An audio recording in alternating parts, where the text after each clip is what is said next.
My dear beloved people of God, we are on the 18th Ordinary Sunday. The Feast of the Transfiguration of Jesus is celebrated on the 6th of August. And this year, 6th of August happens to be a Sunday. And therefore this feast is celebrated on this 18th Ordinary Sunday. The first reading has something in common with the Gospel passage of today in terms of the glory of Jesus Christ. The first reading taken from the book of Prophet Daniel speaks about the vision of Daniel, which describes perhaps the second coming of Jesus. He sees someone like the Son of Man coming gloriously from the clouds of heaven, and on him God confers sovereignty, glory, and kingship. Jesus had his glory right from the very foundations of this world. But this glory of Jesus was covered or veiled when he came upon this earth for his mission of salvation. But at the moment of transfiguration, this veil of Jesus that covered his glory was taken aside just for a brief moment, and therefore the three disciples whom Jesus took on the mountain were able to see his divine glory. Where did this transfiguration take place? On which mountain? Nobody knows exactly, but it is speculated to be Mount Tabor. In all the three synoptic texts, it is said only this much, that it took place on a high mountain. The mountain is never mentioned. But that is not important. What is important is to focus on the transfiguration of Jesus Christ, because it relates to his glory, and that the three apostles or the disciples were privileged to see, to behold his divine glory.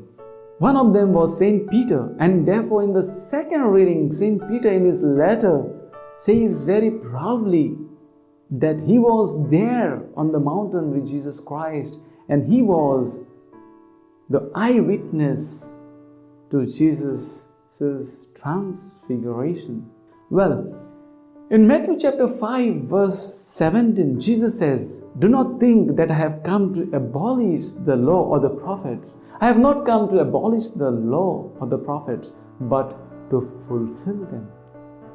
Yes, Jesus is the fulfillment of the law and the prophets. And to show that, in this scene of transfiguration, the apostles also see Moses, the representative of the law, and Elijah, the representative of the prophets. Both these great Old Testament heroes or figures experienced rejection and suffering in their God-given mission.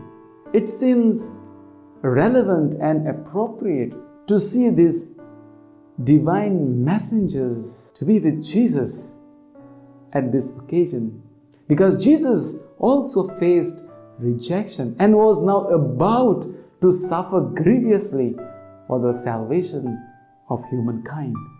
It also shows that Jesus is much greater and higher than Moses and Elijah, and it is shown by the disappearance of both these persons when the cloud is cleared away. It is also confirmed by the voice that came from heaven, which said, "This is my beloved Son, with whom I am well pleased. Listen to him." Jesus is the Son of God, and therefore we are invited to listen to Him. The transfiguration to Jesus meant a confirmation for His future glorification. But in order to be glorified, first He had to go down the mountain and face the cross and the crucifixion and die.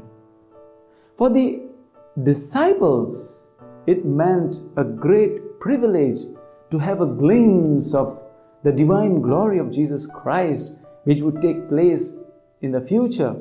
And it also meant to strengthen them to withstand what was going to take place in the trials and crucifixion of Jesus Christ. My dear God's people, these three apostles or the disciples, Peter, John, and James, were privileged to behold the glory of Jesus Christ. St. John tried to describe this in Revelation chapter 1, verses 13 to 17, where he speaks about the person, divine person of Jesus and His glory, shining in glory. St. Paul saw something of that glory on the road to Damascus.